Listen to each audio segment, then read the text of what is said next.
गेले 9 महिने सारा ऑस्ट्रेलिया देश एका विचित्र खटल्याने खडबडून गेला होता। सासरच्यांची जेवणातून विष घालून हत्या केल्याच्या आरोपाखाली एका महिलेला अटक करण्यात आली होती। तिच्यावर हा खटला सुरू होता। तिला अखेर दोषी ठरवण्यात आले।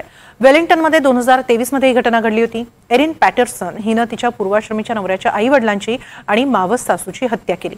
नेमकं हे सगळं प्रकरण काय आहे? एरिनने नेमकी ही हत्या कशी केली? पाहूया एक रिपोर्ट।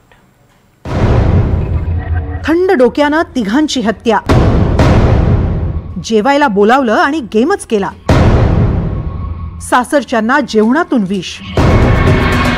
ऑस्ट्रेलियाच्या वेलिंग्टनमध्ये एका महिलेने केलेल्या तिहेरी हत्याकांडाचा उलगडा झाला आणि सारा देश हादरून गेला। या प्रकरणाचा खटला गेले 9 महिने सुरू होता। अखेर न्यायालयाने हे अत्यंत थंड डोक्याने केलेलं कृत्य असल्याचं मान्य केलं आणि या प्रकरणी एरिन पॅटरसन या 50 वर्षीय महिलेला दोषी ठरवलंय। तिला जन्मठेपेची शिक्षा सुनावली जाऊ शकते। त्यासाठीची निकालाच्या सुनावणीची तारीख अद्याप जाहीर करण्यात आलेली नाही। 50 वर्षीय एरिन पॅटरसन ही वेलिंग्टनमध्ये राहायची। गेल्या काही वर्षांपासून ती तिच्या पतीपासून वेगळी राहत होती, मात्र त्यांचा कायदेशीर घटस्फोट झालेला नव्हता।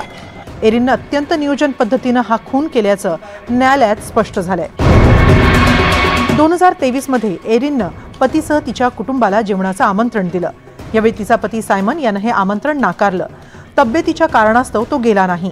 त्याचे आई-वडील आणि मावशी आणि तिचा पती एरिनकडे जेवायला गेले। आपल्याला कॅन्सर झाल्याचं तिने आपल्या पाहुण्यांना सांगितलं। त्यासाठी अनेक चाचण्यांची गरज असल्याचं भासवलं आणि सहानुभूती मिळवली। एरिनने खास पेस्ट्री आणि गोमांसाचे पदार्थ बनवले होते। ते खाल्ल्यानंतर चौघही आजारी पडले। यात सायमनचे आई-वडील आणि मावशी यांचा मृत्यू झाला, तर मावशीचा पती गंभीर जखमी झाला। त्याच्यावर उपचार करण्यात आले। एरिनने जेवणाच्या पदार्थांमध्ये डेथ कॅप मशरूम हे घातक मशरूम वापरलं होतं, हे तपासाअंती समोर आलंय। मात्र आपण केवळ पारंपरिक पदार्थच बनवले होते, त्यात हे मशरूम अपघाताने पडलं असावं असा दावा एरिनने कोर्टात केला। मात्र हा दावा कोर्टात टिकला नाही। जाणून बुजून तिने ठरवून ही हत्या केल्याचा आरोप करण्यात आला होता, तो सिद्धही झाला। शिवाय तिला कॅन्सर नसल्याचंही कोर्टात सिद्ध झालं। एरिनने हा कट करण्यापूर्वी वर्षभर आधीच याची तयारी केल्याचंही कोर्टात सिद्ध झालं, कारण तिने वेबसाईटवरून डेथ कॅप मशरूमची माहिती गोळा करून त्याची नोंद करून ठेवली होती, असा दावा पीडितांच्या वकिलांनी केलाय। या सर्व पुराव्यांच्या आधारे तिला दोषी ठरवण्यात आलं। डेथ कॅप मशरूम हे एक घातक मशरूम असतं। त्याची उंची 15 सेंटीमीटर तर रुंदी 15 सेंटीमीटर असते। हे पांढऱ्या रंगाचं असतं। त्याचं डोकं टोपीसारखं असतं। पावसाळ्यात हे मशरूम उगवतं। ऑस्ट्रेलियात याची उत्पत्ती झाल्याचं मानलं जातं। हे मशरूम खाण्यात आल्यास विषबाधा होते, तसंच स्मृतिभ्रंश, यकृत निकामी होऊ शकतं। मशरूम खाल्ल्यास उलटी होणं, मळमळणं, पोटदुखी, मांसपेशी कमकुवत होणं, डोकेदुखी, हृदय बंद पडणं अशा तक्रारी येतात। तात्काळ उपचार न मिळाल्यास मृत्यू होतो। खटल्यादरम्यान एरिनने ते पूर्णपणे निर्दोष असल्याचा खटाटोप केला।